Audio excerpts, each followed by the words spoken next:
नमस्कार. आपल्या सगळ्यांचे महाराष्ट्र सोशल न्यूज चॅनलमध्ये हार्दिक स्वागत. चला वळूया तर एका नवीन बातमीकडे. आजची बातमी.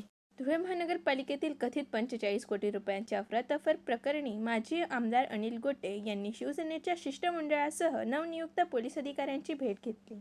त्यानंतर झालेल्या पत्रकार परिषदेत त्यांनी आयुक्त अमिता दगडे पाटील व कैलास शिंदे यांच्या सहभागाबाबत गंभीर आरोप केले. रिलायन्स, जिओ, एअरटेल आणि वडाफोनच्या ड्राफ्टचे पैसे बँकेतून विड्रॉल होऊनही महानगरपालिकेच्या खात्यात जमा झाले नसल्याचा आरोप करत या प्रकरणाची व्याप्ती राज्यभरात शेकडो कोटींपर्यंत असल्याचा दावा अनिल गोटे यांनी पत्रकार परिषदेत केला.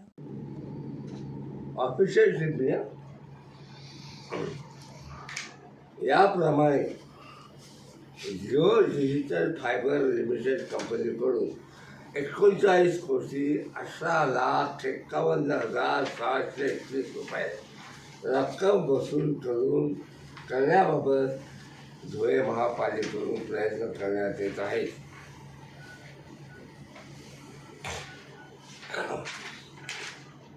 आता पत्रकार तुमचा प्रश्न या आमदारांना विचारणं, आयुक्तांना विचारणं, काय केलं तुम्ही असं?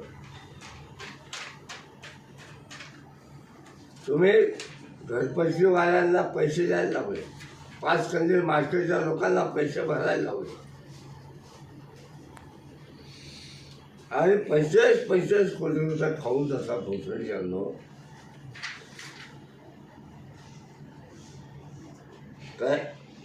काय चाललं काय?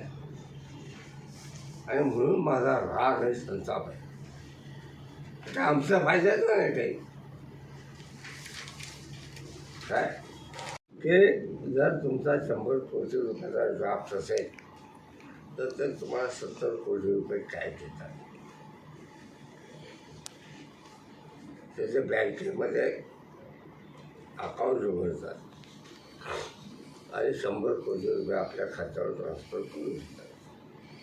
काय मी तुम्हाला अतिशय स्पष्ट शब्दात सांगितलं की जयविदास टेकाळे यांनी दिलेली जी नोटीस आहे त्याच्यामध्ये वापरलेले शब्द फेक आणि फ्रॉड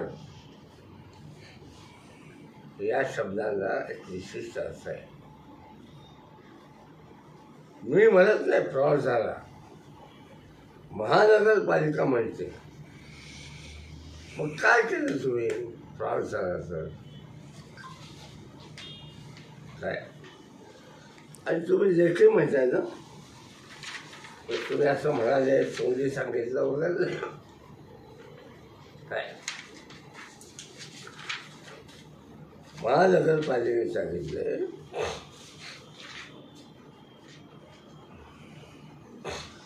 संदर्भ क्रमांक 2 व 3 नुसार आपण बनावट दस्तावेज धुळे महापालिकेला सादर केले. धुळे महापालिकेच्या लोकशाखेच्या अभिलेखावर तसेच बँकेच्या खात्यामध्ये कुठलीही रक्कम निदर्शनास आलेली नाही. आढळून येत नाही वगैरे नाही म्हणायचं.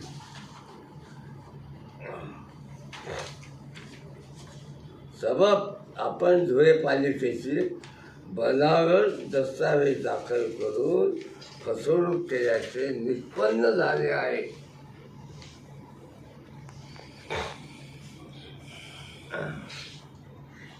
करिता निष्पन्न झाल्याबरोबर याकरिता चर्चा करण्याकरिता आपले म्हणणे समक्ष सादर करण्यासाठी 3/7/2023 रोजी दुपारी शाखेत महापालिकेत हजर राहा.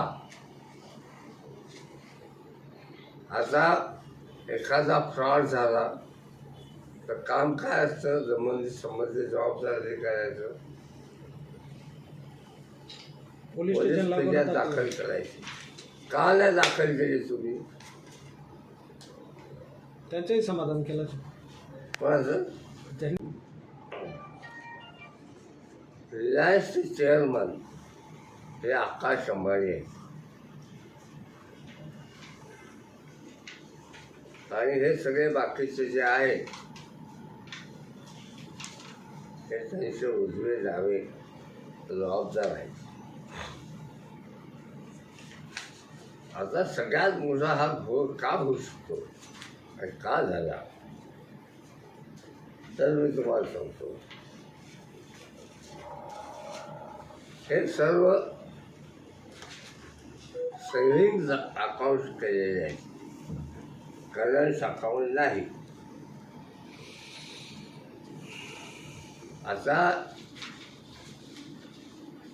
एवढ्या कोट्यावधीचे व्यवहार जर सेव्हिंग अकाउंटमध्ये होत असतील तर महापालिकेची बाकीची परिस्थिती काय आहे हे आपण समजून घ्यावं. आणि सेव्हिंग अकाउंटचं खातं कसं आहे, DBT म्हणजे डायरेक्ट बेनिफिट ट्रान्सफर. अशी खाती कुठली असतात, अशी खाती लाडक्या बहिणी बहिणीच्या सरकारच्या भेटीच्या योजना आहेत तिथे असतात.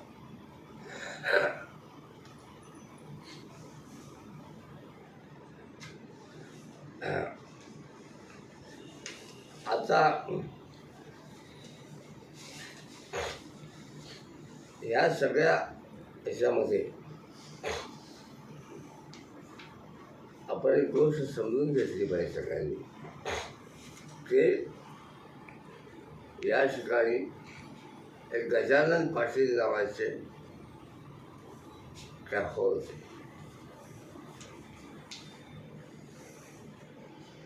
त्यांनी याच्या मुळापर्यंत जाण्याचा प्रयत्न केला. त्यांची तातडीने इथून बदली करण्यात आली आणि हे सगळं प्रकरण दाबून ठेवलेलं आहे. त्या सगळ्या गोष्टींच्या आम्ही रीतसर पोलीस तक्रार केली आहे.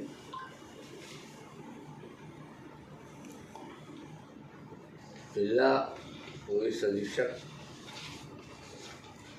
साहेबांच्याची नोंद घेतली आणि आम्ही अपेक्षा मागून आहोत की किमान याच्यामध्ये FIR दाखल व्हावी. त्याचं कारण असं आहे की हे अलिबाबाची ओळ आहे. जर मंत्रालयामध्ये शेवटपर्यंत या प्रकरणाचा शोध लागला तर ही रक्कम शेकडो कोटी रुपयाच्या भ्रष्टाचारात जाईल.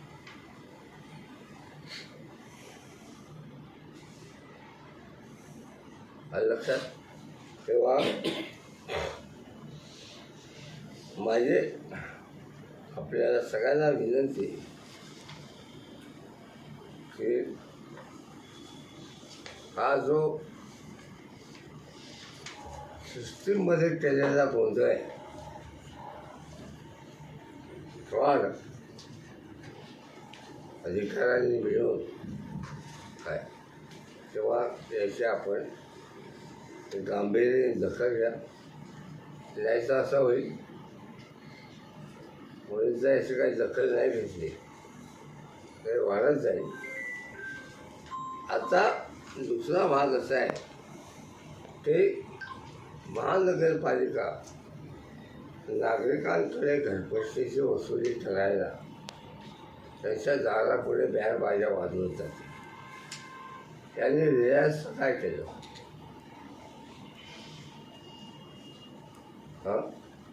ते जर सांगतायत की स्वतः महापालिका सांगते की तुमचं एक फ्रॉड आहे पत्र, ते फेक पत्र आहे आणि मग तरी तुम्ही जर कारवाई करत नसाल तर याचा अर्थ तुमचा निश्चित सहभाग आहे. म्हणून माझं शेवटचं वाक्य ऐकून घ्या, काय की Reliance HDFC bank, axis bank, महानगरपालिका या सगळ्यांनी मिळून केलेला हा एक प्रचंड मोठा फ्रॉड.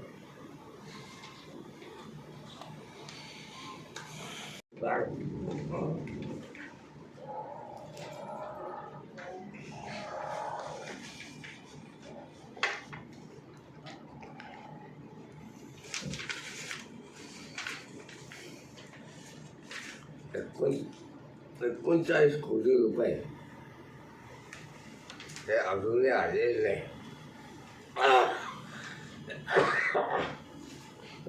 जो करू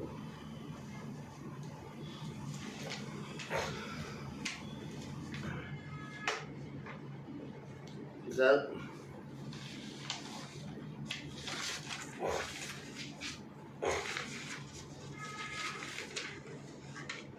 ठीक आहे. हा त्यांचा कागद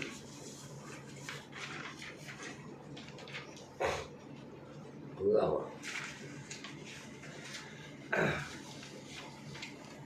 यामधल्या असंख्य रकमा अशा आहेत ज्या जे बुकमध्ये दाखवले आहे पण बँकेच्या खात्यामध्ये जमा नाही.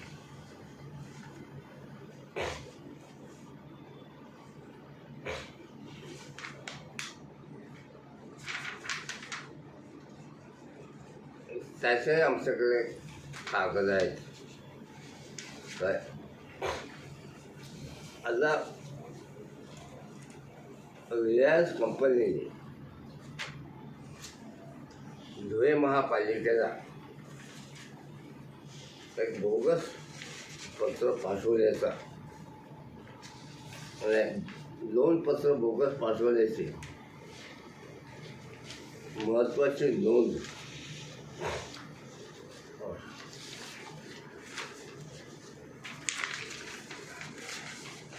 हे पत्र आहे. बातमी आवडल्यास चॅनलला लाईक व सबस्क्राईब करा व दररोज अशा नवनवीन बातम्या पाहण्यासाठी चॅनलला फॉलो करा. धन्यवाद. 2023 आणि 19/4/2023 ही पत्र बोगस आहेत हे महापालिकेने स्वतः म्हटलेले आहे. रिलायन्स कंपनीला ते पत्र पण माझ्याकडे आहेत जी बोगस आहेत ती.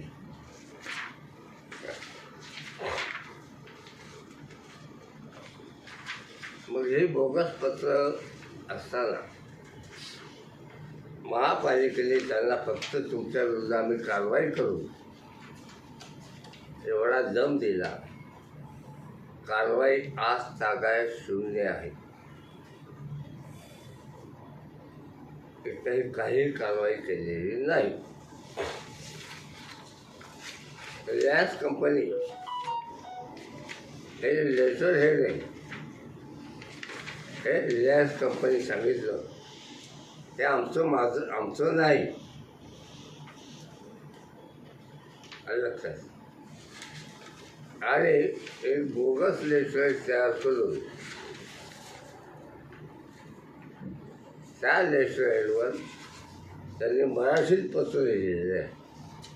रिलायन्स कंपनी कधीही मराठीत पत्रव्यवहार करत नाही.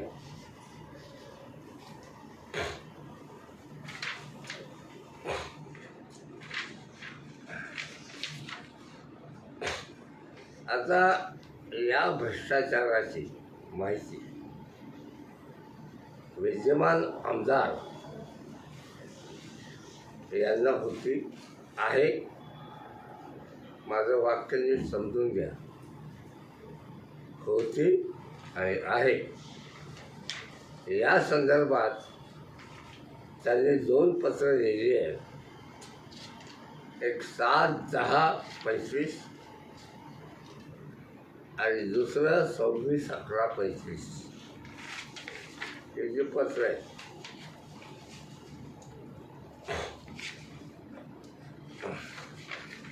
परंतु यानंतरही रिलायन्स कंपनी विरुद्ध काहीही कारवाई झालेली नाही किंवा याची काय माहिती आहे ती माहिती सुद्धा आज माझ्याकडे फाईल आहे पूर्ण ऑफिसची नसते त्यामध्ये कुठेही दर्शवण्यात आलेलं नाही. आता रिलायन्स कंपनीने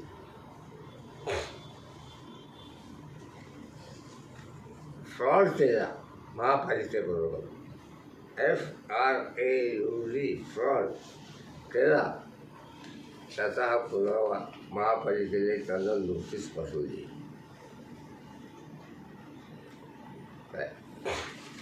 ही नोटीस पाठवली आपल्या इथे देवीदास टेकाळे म्हणून आयुक्त होते.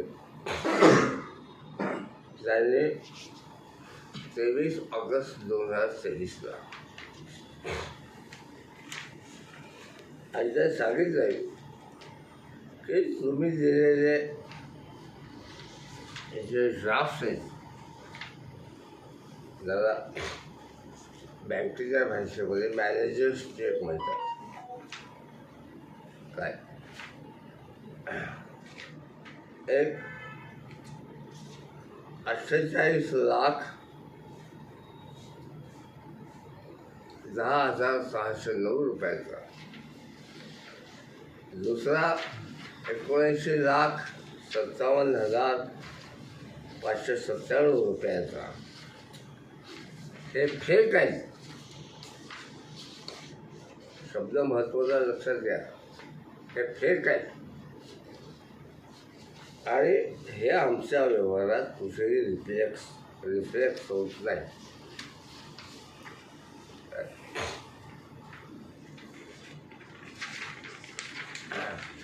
या सगळ्या माग याची मी गेल्या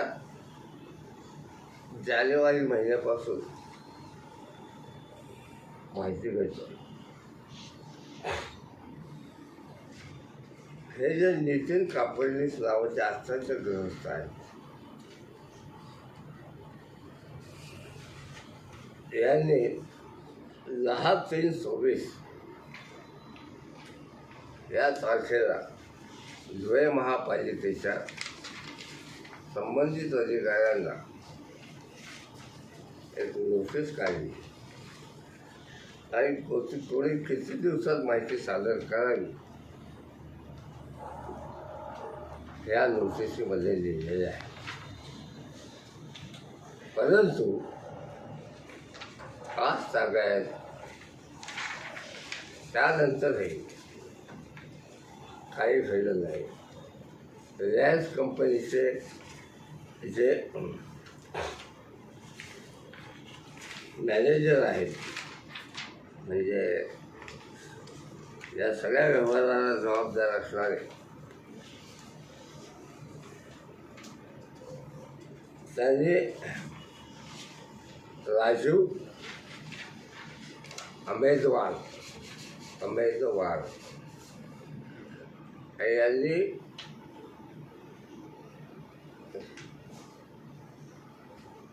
या प्रकरणाची प्रारंभी दखल घेतली.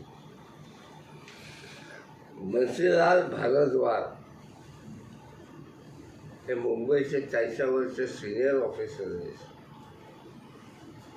त्यांनी दखल घेतली पण यावर काहीही कारवाई झालेली नाही. बातमी आवडल्यास चॅनलला लाईक व सबस्क्राईब करा व दररोज अशा नवनवीन बातम्या पाहण्यासाठी चॅनलला फॉलो करा. धन्यवाद.